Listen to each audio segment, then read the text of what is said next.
I'm Eleftheria Sokratous, and I'm the artistic director of Beyond DisDance Performing Arts Festival, which is organized since 3 years annually by the NGO, which is based in Limassol, Cyprus. It is actually an international festival which hosts people from other countries, as well as tries to offer possibilities for local makers to expand their thinking as well as their practices, and include inclusive as well as accessible works.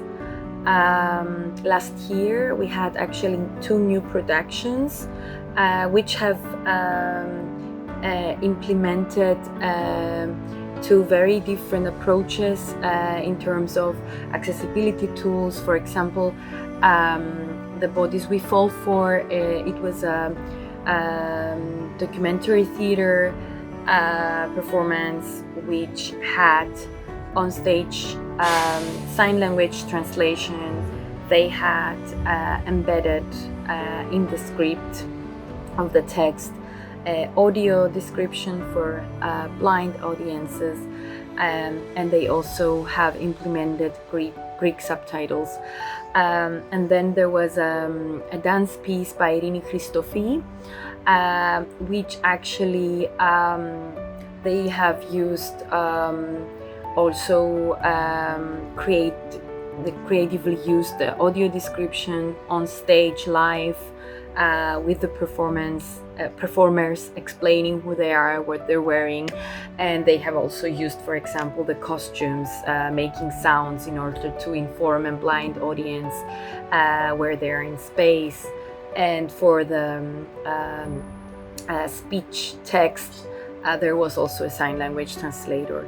The last years we had been collaborating for that accessibility tools and for rethinking the to provide a frame where people can rethink their practices, especially locals, because there's actually not enough information about this stuff. It's also quite new.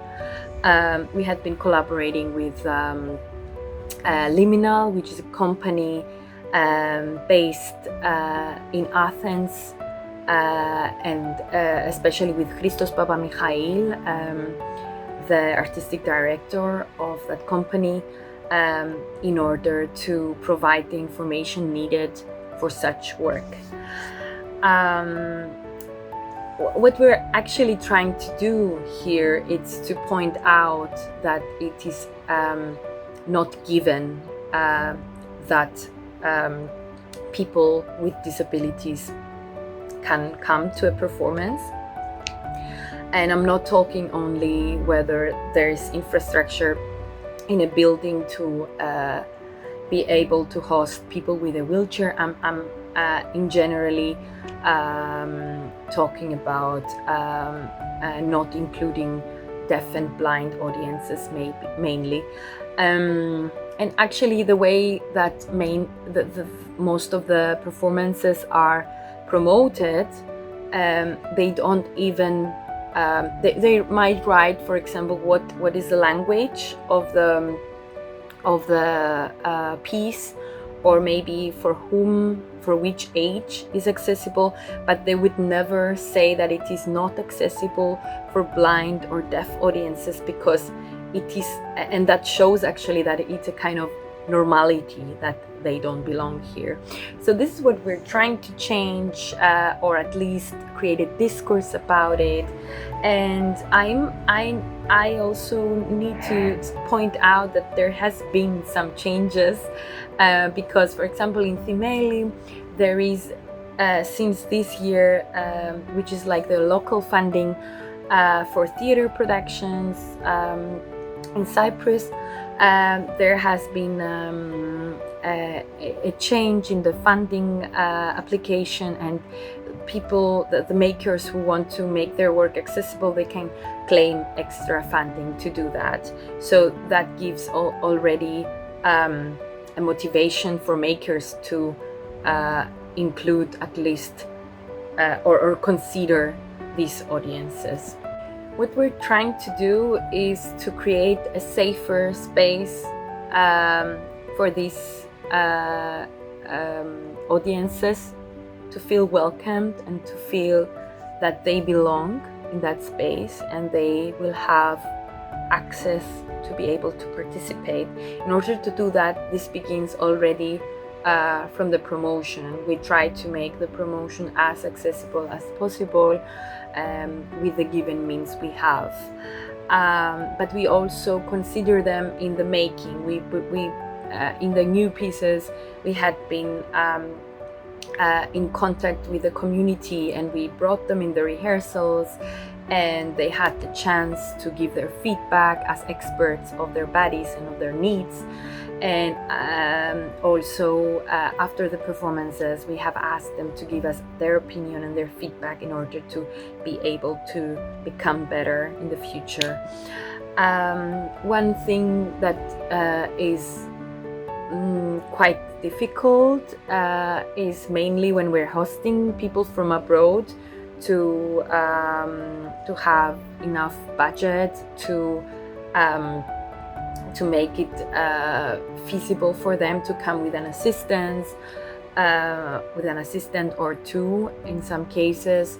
And another thing is the accommodation, because not only an accessible accommodation many times costs much more than a non-accessible one, because you don't have so much flexibility, but also many times the information provided online is not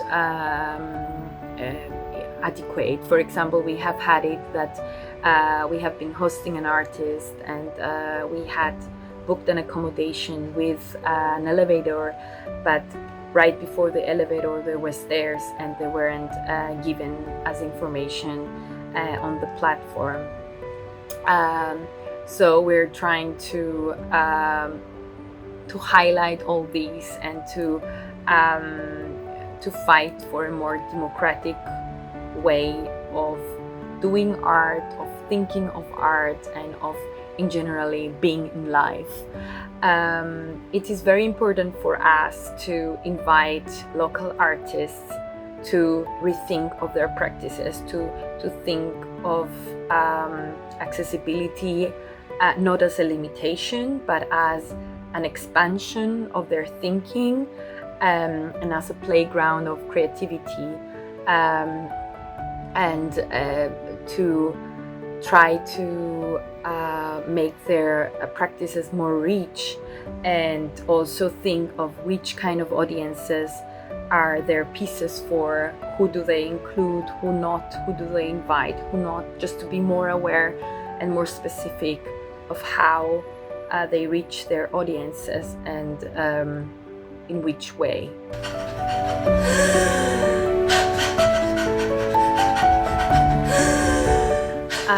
So this year we're also, our festival is going to be in December, and beyond the international artists, we're also going to run a residency for local artists with or without disabilities to apply with their ideas and get some funding and the space of Synergeio to explore their ideas and perform them in the frame of Beyond DisDance. What we're really hoping for to do with this is to create a platform for these explorations, as well as to welcome disabled people to explore how they can become artists, because many times they're excluded from artistic education. So we can provide a safe space for them to explore their ideas and bring their knowledge, which is very valuable for us in order to make this society much more wider and more diverse.